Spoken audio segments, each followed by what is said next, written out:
స్వలాభం కోసం ప్రజల శ్రేయస్సును తాకట్టు పెట్టిన పార్టీలు టీడీపీ పార్టీ, వైసీపీ పార్టీ.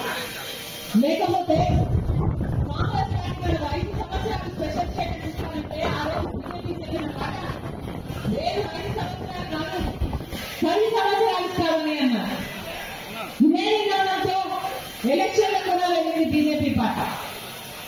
ఆ రోజు తెలుగుదేశం పార్టీ చెప్పిన మాట 10 సంవత్సరాలు సరిపోదు, 15 సంవత్సరాలు ఇవ్వాలి అన్నారు. అదే మాట మీద బీజేపీ పార్టీతో పొత్తులు పెట్టుకున్నారు. ఆ తర్వాత బీజేపీ అధికారంలోకి వస్తే టీడీపీ తరఫు నుంచి మంత్రులు కూడా అయ్యారు. స్పెషల్ స్టేటస్ కోసమే బీజేపీతో పొత్తు పెట్టుకుంటున్నారని చెప్పిన చంద్రబాబు గారు బీజేపీతో పొత్తు పెట్టుకున్నాక ఈయన ఇక్కడ అధికారంలోకి వచ్చినాక, ఆయన అక్కడ అధికారంలోకి వచ్చినాక ఒక్కసారి కూడా మళ్ళీ స్పెషల్ స్టేటస్ మీద నిజమైన ఉద్యమం చేయలేదు చంద్రబాబు గారు. ఈయన చేయకపోగా ఉద్యమం చేసిన వాళ్ళు కూడా వాళ్ళ మీద కూడా కేసులు పెట్టారు, జైల్లో పెట్టాడు చంద్రబాబు గారు. కేంద్ర ప్రభుత్వం ఎలా స్పెషల్ స్టేటస్ ఇయ్యదో చూద్దాము అన్నారు.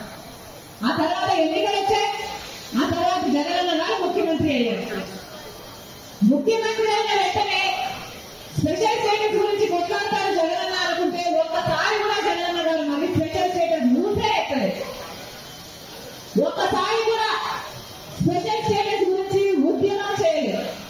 ఒక్క నిజమైన ఉద్యమం చేయలేదు. ఒక్కసారి నిలదీయలేదు. కనీసం మాట ఒక్కరైనా కూడా స్పెషల్ స్టేటస్ ఏమైంది అని బీజేపీని నిలదీయలేదు. దాంతో స్పెషల్ స్టేటస్ కాస్త మొత్తానికే మూలన పడింది. ఈ రోజు మన స్పెషల్ స్టేటస్ లేదు కదా, కనీసం ఒక స్పెషల్ ప్యాకేజ్ కూడా లేదు. పోలవరానికి 90% నిలిగిస్తామన్నారు, అది లేదు. రాజధాని లేదు.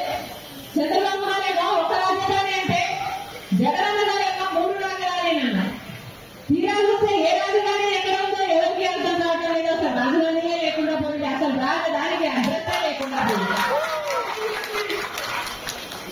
రైల్వే జోన్లు అన్నారు, పెద్ద పెద్ద మాటలు చెప్పారు. ఉత్తరాంధ్రకు స్పెషల్ ప్యాకేజ్ అన్నారు. ఇలాంటి ఎన్ని మాటలు చెప్పారు. కానీ బీజేపీ ఇచ్చిన వాగ్దానాలలో ఒక్కటంటే ఒక్కటి కూడా నిలబెట్టుకోరు. సంవత్సరానికి 2 కోట్ల ఉద్యోగాలు ఇస్తామన్నారు. అంటే ఇప్పటికి 10 ఏళ్ళకి బీజేపీ ప్రభుత్వం అధికారంలో ఉంది. ఇప్పటికి 20 కోట్ల ఉద్యోగాలు ఇస్తున్నారు.